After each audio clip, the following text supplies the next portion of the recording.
Lucas capítulo 2, versículo, vamos no 39 ainda, diz assim: cumpridas todas as ordenanças, segundo a lei do Senhor, voltaram para a Galiléia, para a cidade de Nazaré. Crescia o menino Jesus e se fortalecia, enchendo-se de sabedoria, e a graça de Deus estava sobre ele. Crescia Jesus, volta lá, e se fortalecia, enchendo-se de sabedoria, e a graça de Deus estava sobre ele. Põe a mão direita no teu coração. Espírito Santo, que a tua palavra venha ao encontro da nossa necessidade. Não, nós não queremos ouvir o que é bom, o que queremos apenas, mas o que é necessário para o crescimento, em nome de Jesus. Eu ainda quero ler só mais um versículo que está em 2 Pedro 3,18. 2 Pedro 3,18. Aí ele ordena, ali está dizendo o que aconteceu com Jesus, e agora aqui ele está pedindo a cada um de nós. Ele diz: antes, crescei na graça e no conhecimento de nosso Senhor e Salvador Jesus Cristo. A Ele seja a glória, tanto agora como no dia eterno. Quando o autor sagrado, o Espírito Santo, nos mostra que Jesus crescia em sabedoria e em conhecimento, vem nos alertar, que é o que fala em 2 Pedro, que nós também precisamos crescer e amadurecer, se desejamos alcançar o maior de todos os milagres. Esse crescimento, esse amadurecimento é uma necessidade, não é uma opção do cristão, é uma necessidade. Você já percebeu como que as pessoas insistem em permanecer na mesma posição, sem dar passos rumo ao crescimento? Toda mudança, toda nova postura, todo pensamento novo só vem quando você, quando eu, quando nós aceitamos o crescimento, o amadurecimento espiritual. Mas crescer dói. Você lembra quando você era adolescente? Você lembra dos seus filhos adolescentes reclamando de dores nas juntas, dores nos joelhos, dores nos tornozelos? Quem lembra? Você lembra de dores quando você era jovem? Era a dor do crescimento. Quando você começa a crescer, você começa a sentir dor. Por isso tem muita gente que abandona o crescimento e se transforma em anões da fé. Pegou essa aí não? Tem muito crente anão, sem menosprezar os anãos, os anõezinhos. Mas espiritualmente falando, tem pessoas que elas se propõem a mudar na virada de ano. Quando completar mais um ano de vida, quando fizer 18, quando fizer 21, quando fizer 30, quando entrar na casa do tar, 40, 50, ela se propõe a algumas mudanças, mas o tempo vai passando, e o problema é que crescer dói, e quando a pessoa sente dor, ela neutraliza, ela para. Se nós quisermos crescer com Deus, amadurecer, nós precisamos aceitar o fato de sentirmos dores. É simples assim. Na nossa vida, eu vinha conversando com a Ellen hoje pela manhã, no caminho. Vão ter momentos na nossa vida que vão ser necessários alguns cortes. Cortar alguma coisa, cortar alguns pensamentos, cortar algumas pessoas, cortar dói, sim ou sim? Mas na verdade, se nós não fizermos esses cortes na nossa vida, cortar algumas vontades, cortar alguns desejos, cortar alguns pensamentos, é aquela velha história: ou eu corto, ou eu acabo sendo cortado. Ou eu venço, ou eu acabo sendo vencido. E amadurecimento é sinônimo de cortes, de lágrimas, de dores, de desprezo, de solidão até. Quem é maduro não tem problema de se sentir só. Quem é maduro não tem problema de sentir-se desprezado, porque já amadureceu. Por isso que Paulo fala das crianças. Por isso que fala Paulo do fato de nós não sermos mais como crianças nas nossas atitudes. Continue tendo um coração como o coração de uma criança, mas atitudes como de um homem, atitudes como de uma mulher responsável. Posso ouvir um glória a Deus? Esses cortes, muitas vezes nós queremos protelar. Preste bem atenção aqui, por favor. Enquanto nós protelarmos algumas separações que temos que fazer, algumas mudanças que são necessárias. Eu estava vendo minha sogra, nessas semanas que nós estivemos lá acompanhando ela. Olha, vou ser sincero para vocês, ela se preocupava muito com o esposo dela no hospital, ela se preocupava muito com os familiares, né, dela, com os cunhados, as cunhadas, se preocupava conosco, se preocupava com a filha, com a neta. Mas sabe qual é uma das maiores preocupações dela? Que a gente estava falando para ela o tempo todo, que ela ia precisar mudar da casa para um apartamento. Quando a gente falava, lembra? Quando a gente falava para ela: sogra, a senhora precisa... Ela falava assim: não fala nisso, eu não consigo nem me imaginar eu mudando de casa, eu mudando de apartamento, eu pegando as minhas coisas. Porque mudança é necessária, mas é uma coisa que traz desconforto. E o ser humano, eu e você, adoramos uma zona de conforto. Mas na zona de conforto, num lugar confortável, o espírito daquele que sentiu dor para poder nos garantir a salvação, ele não se manifesta em nossas vidas.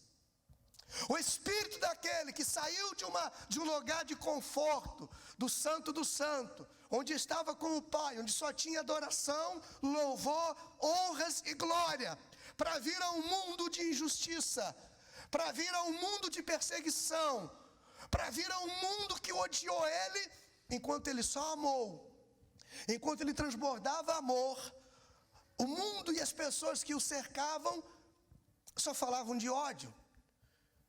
E ele fez um corte, ele se separou do Pai. Lembra quando Jesus disse lá na cruz: Pai, por que me abandonaste? Ele separou, ele fez um corte por um momento na vida dele, para que hoje nós pudéssemos ter acesso, para que nós pudéssemos entrar com liberdade diante do Santo dos Santos. E nos recusamos muitas vezes a fazer esse corte, a fazer essa separação. A gente quer andar com a bagagem toda. É como andarilho. Pega aquele saco das costas do andarilho, do morador de rua, e pergunta para ele: você troca esse saco aí por R$100, por R$200? Ele não vai trocar, porque para ele aquele saco tem valor. Mas dentro daquele saco só estão coisas velhas, só estão coisas que não servem para nada, só estão coisas que não têm utilidade nenhuma. Mas ele enche o saco de coisas sem utilidade. Ele chega a andar curvado com aquilo nas costas. Derrama ali no chão. E eu já fiz essa experiência, já contei para vocês, do dia que eu chamei o andarilho para dormir aqui na igreja, para tomar banho.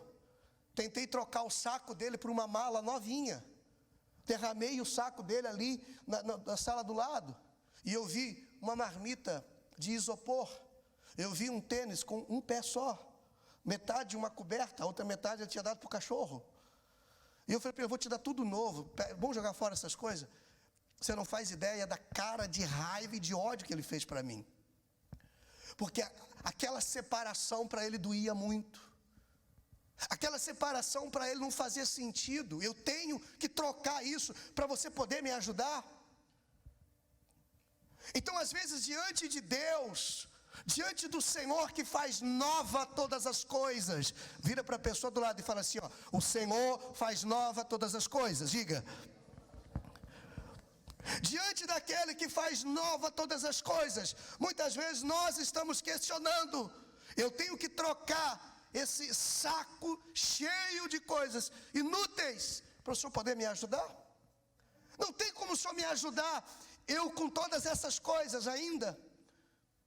Nós não estamos preparados para cortes, nós não estamos preparados para separação, nós não estamos preparados para a dor. Ei, a dor só é sentida quando você não está preparado para ela. Você só sente dor quando você não se preparou para ela. Cientificamente comprovado, o corpo não sente dor se você prepara ele para não sentir. Né, Zé? Aquele nocaute que tu levou, ficou 3 dias desacordado. Não ri dele, ô Neveson. Segura, Neveson. O Zé tomou um nocaute no ringue outro dia, foi parar no hospital, estava lutando, né, Zé? Mas tu já deve estar nos 15 nocaute também, né? Tu só levou aquele, só porque você deixou.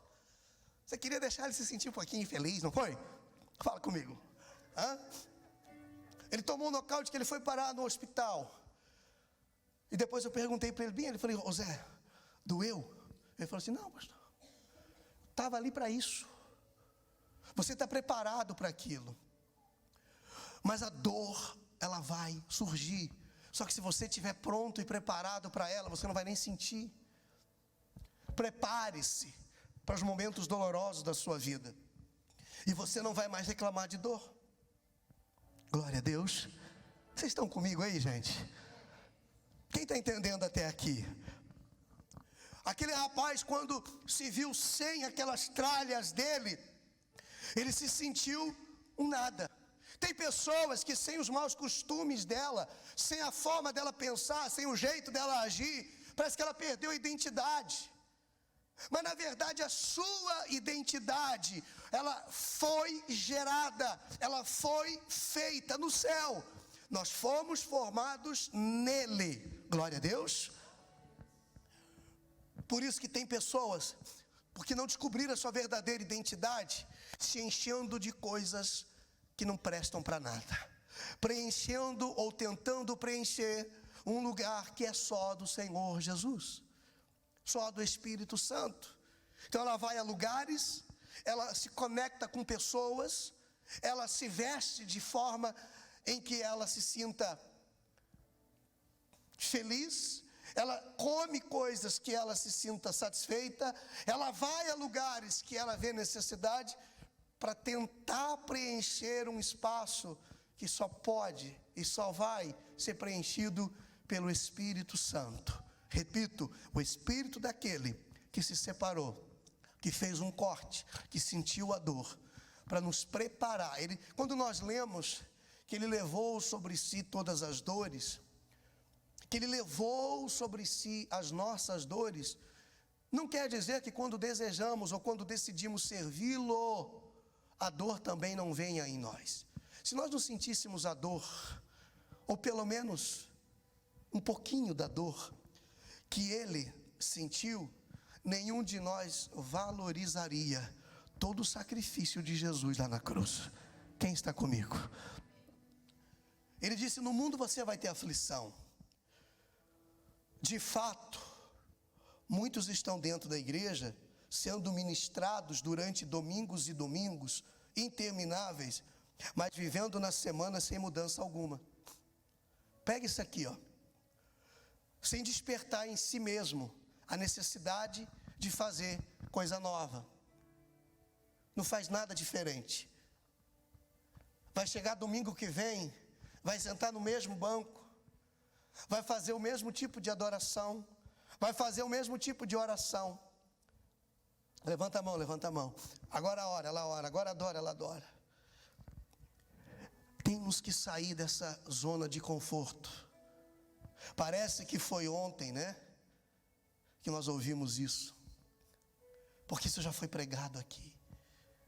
Já foi falado sobre mudança.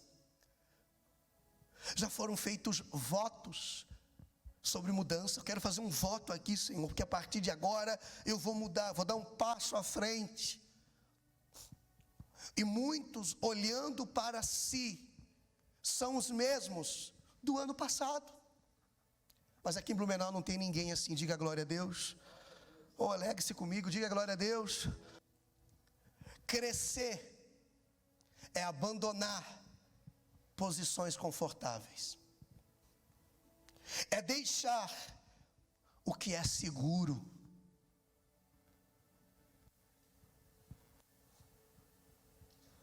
É começar a subir em direção ao ar rarefeito dos altos montes, glória a Deus. É começar a fazer o que sabe que precisa ser feito hoje, e não esperar o início do mês, início da semana, do ano novo novamente. Segunda-feira eu começo. Não é assim que a gente fala?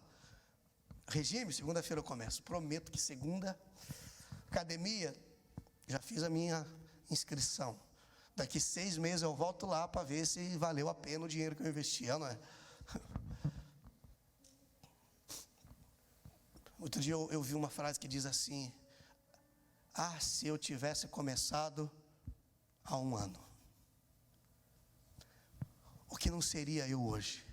Como eu não estaria hoje? Pense aqui comigo, vem para cá, vem para cá aqui comigo, aqui, ó. Se você tivesse começado há 365 dias atrás, uma repaginada na sua vida, na sua história, na sua casa, no seu quarto, no seu próprio guarda-roupa, na sua gaveta. A gente sempre deixa para amanhã. Desde as coisas pequenininhas. Pastor, eu não sou assim. Graças a Deus. Mas o Espírito Santo está falando com pessoas aqui que estão protelando o seu crescimento e se tornaram, eu não sei se a palavra é isso, é certo? Anões, no plural, é assim que fala, não? Anões na fé. Ela não desenvolveu, porque quando ela sentiu dor, ela sentou. Quando ela sentiu dor, ela parou. Quando você sente dor, é um sinal que você precisa continuar. Quando você sente a dor, é um sinal que você está crescendo, que você está amadurecendo. É um sinal de que você está andando, que você está se movimentando. Só sente dor quem se movimenta. Só sente dor quem está em fase de crescimento. Só sente dor quem está separando, quem está cortando, quem está mudando. Não sente dor quem não faz nada. Então, se você não quiser sentir dor, é simples, não faz nada. Fica neste mesmo patamar por toda a vida. Mas se você está aqui e você quer ser um homem, você quer ser uma mulher, que a sua vida cresça, que a sua vida se transforme, que você mude, que você alcance lugares melhores, lugares maiores, que você possa servir de inspiração para essa geração. Dá um glória a Deus, gente. Inspiração para a juventude da sua idade, para os vovô da sua idade. Eu quero ser inspiração para os vovô, porque eu sou vovô, amém?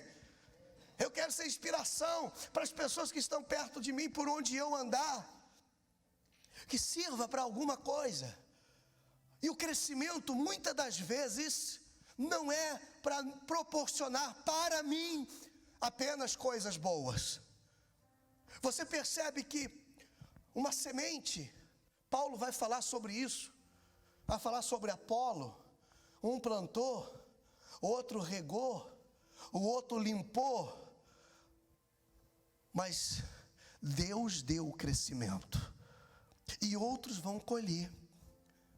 Quando você come uma fruta, muitas vezes você não faz ideia quem foi que plantou. Você não conhece. Você vai lá no sítio da vovó Marlene, você vai lá no sítio da vovó Mafalda, e você chupa manga, você come caqui, você come maçã. Você não faz ideia quem foi que plantou. Alguém plantou. E outra coisa, nós somos plantados por Deus, diga amém. Eu nunca vi uma mangueira chupando a própria manga, mas ela se preocupa em produzir mangas. Eu nunca vi uma macieira comendo a própria maçã, mas ela se preocupa em produzir a maçã. Aliás, ela cresce só para isso. O que eu quero dizer com isso? Que os seus frutos não é para satisfazer você mesmo. Deus quer que você cresça, frutifique, para que outras pessoas possam tirar proveito disso, para que outras pessoas possam colher esses frutos, para que outras pessoas possam ser beneficiadas por isso. Há quem até queira crescer. Eu quero, pastor, pago o preço. Eu sou daquele tipo de pessoa que estou sempre pronto para mudanças. Eu estou sempre pronto para o crescimento, pastor. Eu topo qualquer parada, mas é egoísta, porque só quer fazer isso visando os seus próprios interesses. O salmista nos ensina que nós devemos ser como o cedro do Líbano, crescer como o cedro do Líbano. Já falei para vocês, e lendo isso um dia eu fui pesquisar, por que eu tenho que ser igual ao cedro do Líbano? O que o cedro tem de bom para eu ser igual ao cedro? O cedro do Líbano, quando ele é plantado, ele cresce 5 centímetros apenas em 5 anos para fora da terra, mas ele cresce 5 metros de raízes. Uau!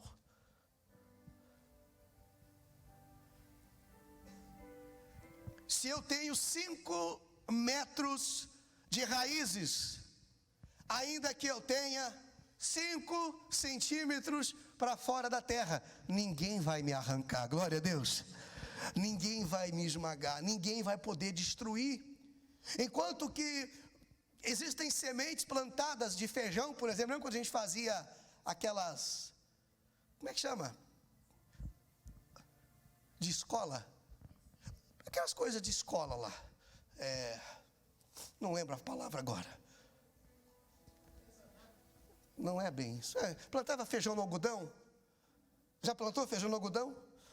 Já pôs o caroço de abacate com 2 palitos mergulhado metade na água em cima do copo? Quem já fez isso? Eita, vocês são lá da roça mesmo, hein? Vocês são lá da grota que nem eu. E no outro dia o feijão já estava desse tamanho, e ele levava o grão para cima, para mostrar que era, não é? Mas um sopro, tadinho do feijão. Não dava nem para chegar até a escola com o feijão, que caía. 5, 6, 10 centímetros, não tinha uma raiz. Diferente do que o salmista nos ensina, o cedro do Líbano. Não é esse crescimento que aparece, que nós estamos falando aqui hoje. Não é o crescimento para cima que você tem que se preocupar. O crescimento em aparecer, o crescimento em arrancar aplauso dos outros, o crescimento em conquistar like dos outros. Não é esse crescimento. É crescer em fé, crescer em sabedoria. Põe lá, por favor. Está aqui. Antes crescei na graça, crescei no conhecimento. Mas conhecimento de quem? De nosso Senhor. Bom dia, gente. Bom dia. Vocês estão por aí ainda? É crescer em sabedoria, é crescer em entendimento, buscando isso no nosso Senhor Jesus Cristo. Você que cresce em sabedoria, você que cresce em conhecimento da palavra de Deus, todo mundo que estiver ao seu redor vai descansar em você, vai ser abençoado por você. Você vai ser aquela pessoa que todos que estiverem por perto vão recorrer a você, porque isso não é coisa de pastor. Tem gente que pensa assim, não, mas para ajudar as pessoas, para falar de amor, para falar da palavra, não tem que ser pastor, tem que ser vivo. Basta estar vivo para você produzir citocina na vida de alguém. O hormônio que produz alegria, diga glória a Deus. Crescer é abandonar, anota isso, posições confortáveis. É deixar o que é seguro. Lembra de Pedro no barco? Jesus, pessoal, ele veio para tirar a gente da zona de conforto. Os religiosos ficavam doidos com Jesus. Os religiosos ficavam enraivecidos, viravam do avesso com Jesus. Quando eles viam Jesus promovendo eventos da fé. O que é promover eventos da fé? Promover eventos da fé é você provocar a manifestação de Deus aonde você está. Seja dentro da sua casa, seja na cama onde você está com o seu cônjuge, seja na sua empresa, seja no seu trabalho, seja dentro da igreja. É você provocar o agir de Deus naquele lugar. É você atrair a presença de Deus para aquele lugar. Por quê? Porque eu estou ali. Porque eu cheguei ali. Quando você provoca, onde Jesus passava, ele causava eventos da fé. Todo mundo sabia que o poder de Deus tinha passado por ali. E Jesus disse assim, ó: aquele que crê em mim, repita, aquele que crê em mim, fará as obras que eu fiz, e coisas ainda maiores farão. Você entendeu isso? Você entendeu isso? Aquele que crê em mim vai fazer o que eu fiz, e vai fazer coisas ainda maiores. Mas por que não tem acontecido nem o que Jesus fez comigo? Porque falta crescimento, amadurecimento. Você não dá tudo para uma criança. Você limita as coisas que você entrega para uma criança. A criança pede tudo, a criança acha que precisa de tudo. E quando a criança não recebe o que ela quer, ela faz manha. Ela se joga no chão, ela se descabela, ela chora, ela esperneia, ela morre, ressuscita, é ou não é? Sim ou sim? Mas você não dá tudo para uma criança. Ou seja, você, pai, mesmo amando, mesmo podendo dar, você limita as coisas para a criança. Por isso que Paulo ensina: nós precisamos deixar de ser criança. Nós precisamos agora deixar o leite e começar a comer comida sólida. Aqui, ó. Onde está esse versículo?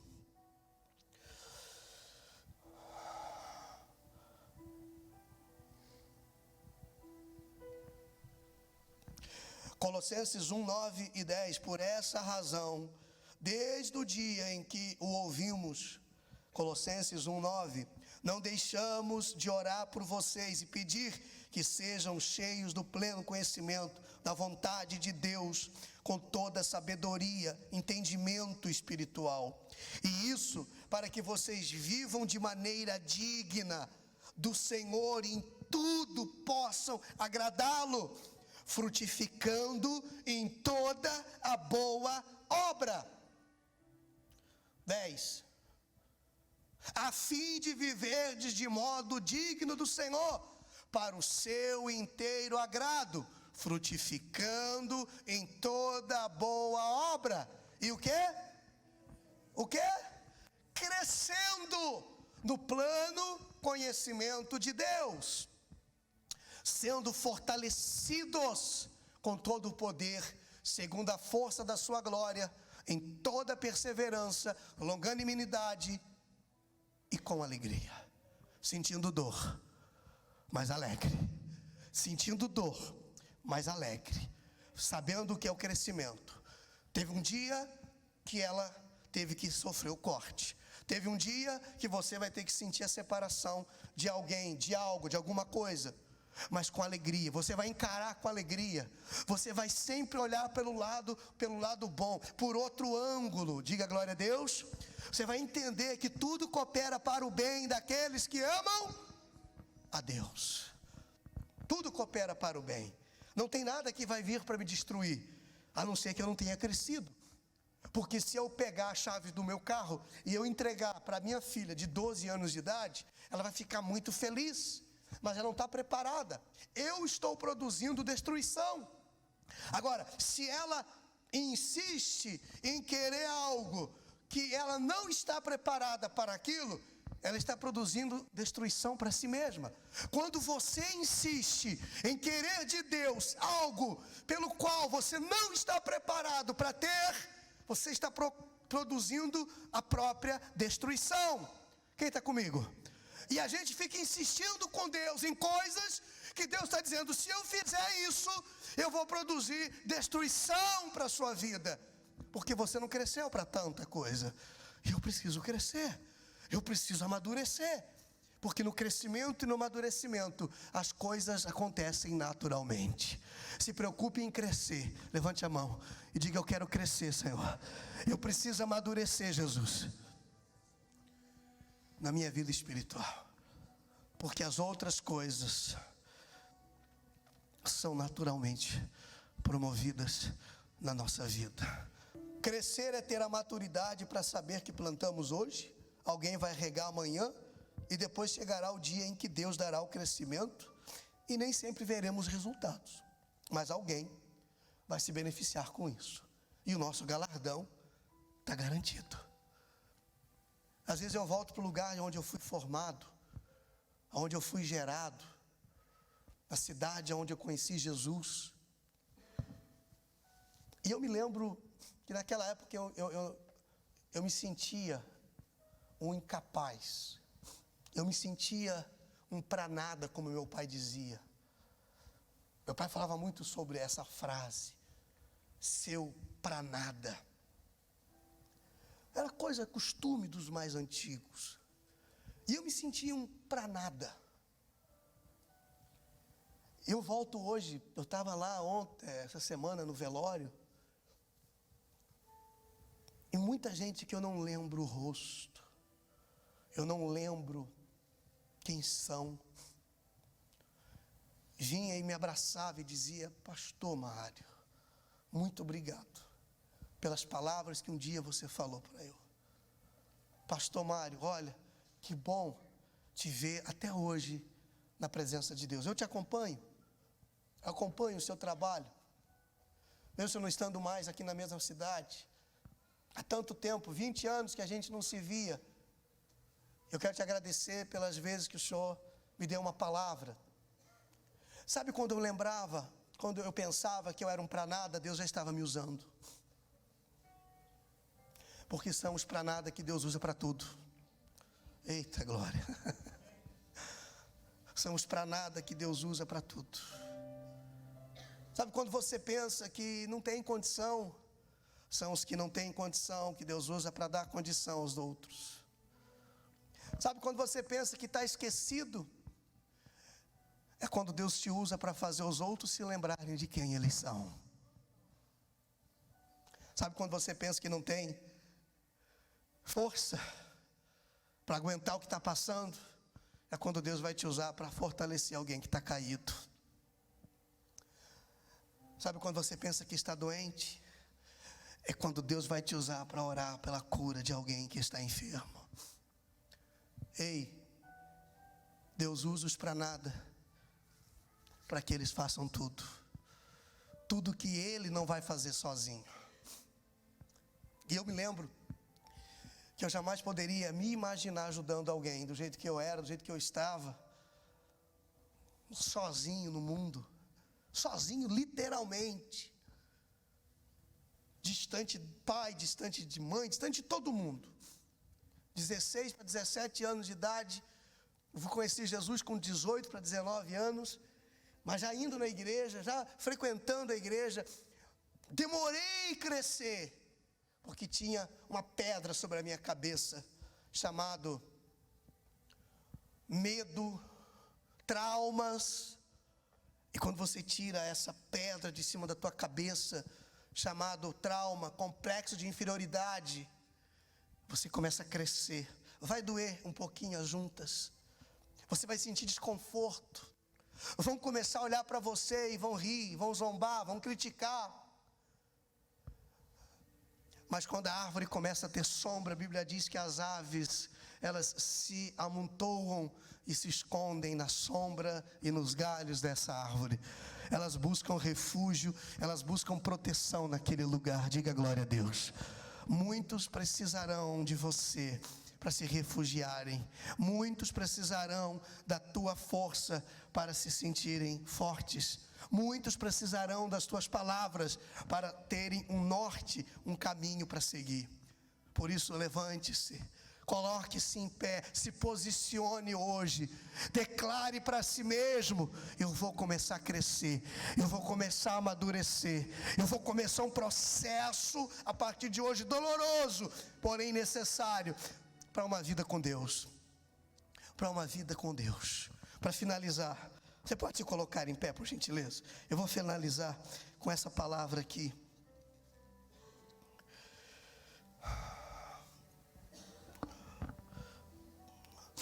Segunda Tessalonicenses, capítulo 1, verso 3.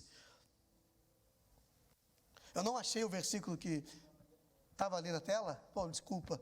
Põe de novo então o versículo da criança e deixa ali separadinho, vamos ler os dois. Quando eu era menino, eu falava como menino, eu sentia como menino. O que mais? Pensava como menino. Quando cheguei a ser homem, desisti das coisas de menino, porque agora vemos como em espelho, obscuramente, então veremos face a face. Agora conheço em parte, então conhecerei como também sou conhecido. Se eu ando como criança, eu não revelo meu coração para as pessoas, porque criança pode ter um coração puro, mas inconstante. Criança tem um coração puro, mas é inconstante. Ou seja, quer uma coisa agora, quer outra coisa daqui a pouco, quer outra coisa amanhã. E aí quando você dá, se você não dá, chora porque você não deu. Se você dá, chora porque não era bem aquilo que queria. Quem tem filhos que é assim? E será que diante de Deus nós não somos assim? Quando o teu filho você vê chorando que quer uma coisa, às vezes para parar de incomodar você dá. Toma, miséria, pega aqui esse negócio, para de incomodar a minha vida. Como dizia minha mãe, zucrinar os meus ouvidos. Sei lá o que é zucrinar, mas ela falava zucrinar. E ela dava, quando a gente acabava de receber, fechava a cara de novo. Por que você está burrento? Essa cara que você está fazendo? Não, porque não era isso que eu queria. Eu tinha vontade de pegar e dar-lhe. Pegar a cinta e chamar a Bruna. Vem cá, Bruna, agora vamos conversar. Unja a cinta aqui, nós vamos conversar agora. E eu fico pensando, como Deus não gostaria de reagir. Pegar a cinta de Deus. E dizer, você queria tanto isso aí. Você chegar lá na igreja e chegar a chorar lá. E agora você tem, agora você está reclamando.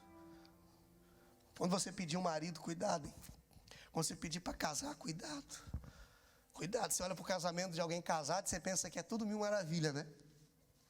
Ah, quem me dera ser casado. Aí depois que casar, quem me dera ser solteiro. É o corte, é a separação. Não tem jeito, para casar você vai ter que fazer uma separação. Meio redundante. Para casar tem que fazer uma separação, mas vai ter que separar da vida de solteiro, vai ter que separar das liberdades que você tinha. Agora você deve satisfação a hora que você chega, onde você foi, com quem você estava e ponto. Ah, mas não tem que falar. Se você não quiser falar, então fica solteiro. Se você não quiser falar onde estava, onde você foi, que hora você chegou e com quem você conversou, é simples, é só estar solteiro. Casou? Bem feito. Aguenta. Quem está comigo? São decisões que nós temos que tomar. Eu vou terminar a palavra com essa reflexão. Decisões que você precisa tomar para o crescimento acontecer. Que a partir de hoje você esteja apto a crescer, a sentir dor. Se você estiver preparado para a dor, você não vai nem sentir ela. Quem está sentindo dores é porque não estava preparado para ela chegar. Vamos preparar-nos até para a dor e enfrentá-la com alegria, com um sorriso no rosto, em nome de Jesus.